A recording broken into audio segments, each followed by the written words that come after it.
Hello दोस्तों, मैं विभा ताम्रकार एक नई वीडियो के साथ पुनः उपस्थित हुई हूँ। आज की वीडियो महान नारी शक्ति पर है, जिसका सारा जीवन परोपकार, त्याग, समर्पण, बलिदान और उत्तम नेतृत्व व सुयोग्य शासन के लिए जाना जाता है। हाँ दोस्तों, मैं इस महान नारी की गाथा सुना रही हूँ, जिसका नाम अहिल्याबाई होलकर है। कहते हैं, भारत का इतिहास नारियों के बलिदान, त्याग, समर्पण, वीरता से अछूता नहीं है।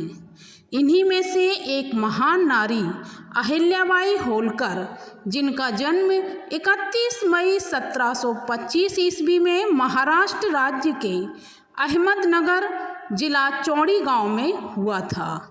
पिता माड़कोजी सिंधे, माता सुशीलाबाई थी।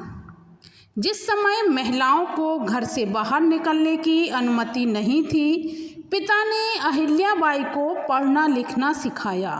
8 वर्ष की उम्र में अहिल्याबाई का विवाह मालवा प्रांत के जागीरदार मल्हारराव के पुत्र खांडेराव के साथ 1733 में संपन्न हुआ।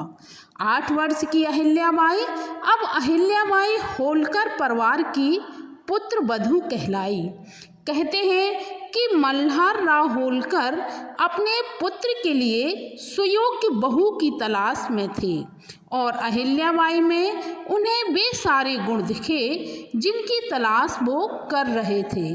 पुत्र खांडेराव होलकर राजकाज में ज़्यादा दक्ष न थे, लेकिन अहिल्याबाई होलकर घर के कामकाज को बखूबी करती और सभी का बड़ा ध्यान रखती।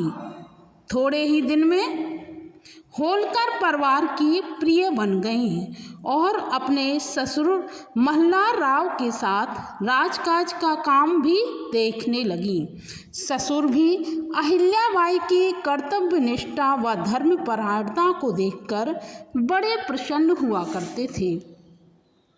अहिल्याबाई की असाधारण योग्यता को परखते हुए मल्हारराव होलकर राजनीति के सारे दांव पेच और युद्ध से संबंधित सारी शिक्षा अहिल्याबाई को सिखाने लगे।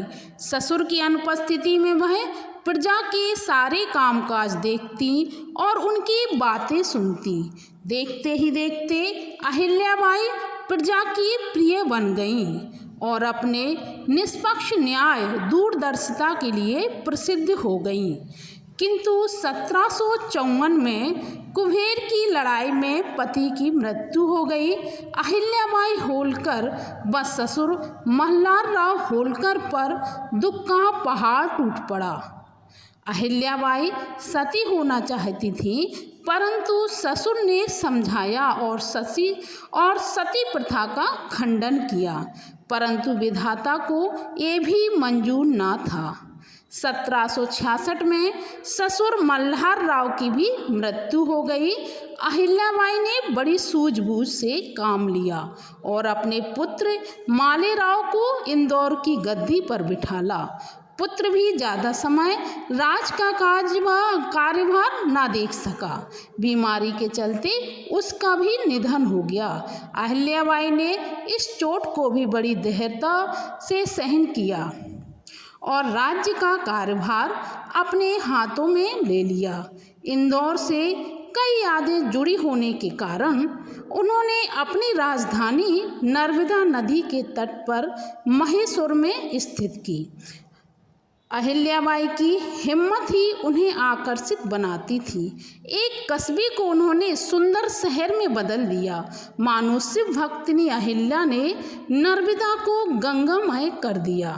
मानो अब अहिल्या पत्थर की नहीं और हर पत्थर महेश्वर का अहिल्यामय हो गया था, क्योंकि उन्होंने महेश्वर में कई पत्थरों पर नक्काशी करवाई, किले का निर्माण किया, नर्मदा नदी के घाटों का निर्माण किया, मंदिरों का जीर्णोद्धार और प्रजा की भलाई के लिए बहुत से कार्य किए।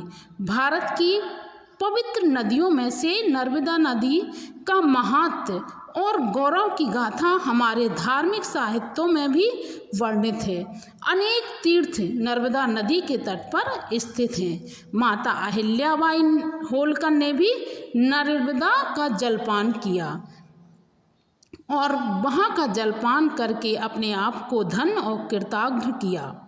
इसी तरह मालवा के आंचल में नर्मदा की बड़ी महिमा रही। अहिल्याबाई होलकर ने इंदौर और महेश्वर में ही नहीं पूरे भारत में धार्मिक कार्य किए। उन्होंने अपना सारा जीवन प्रजा की भलाई और धार्मिक कार्यों में लगा दिए। उन्होंने अपना योगदान भारत की चारों दिशाओं को दिया, जैसे बनारस, बद्रीनाथ, ओमकालेश्वर, द्वारिका, पुणे, गया, महेश्वर के मंदिरों का उन्होंने जीर्णोद्धार किया।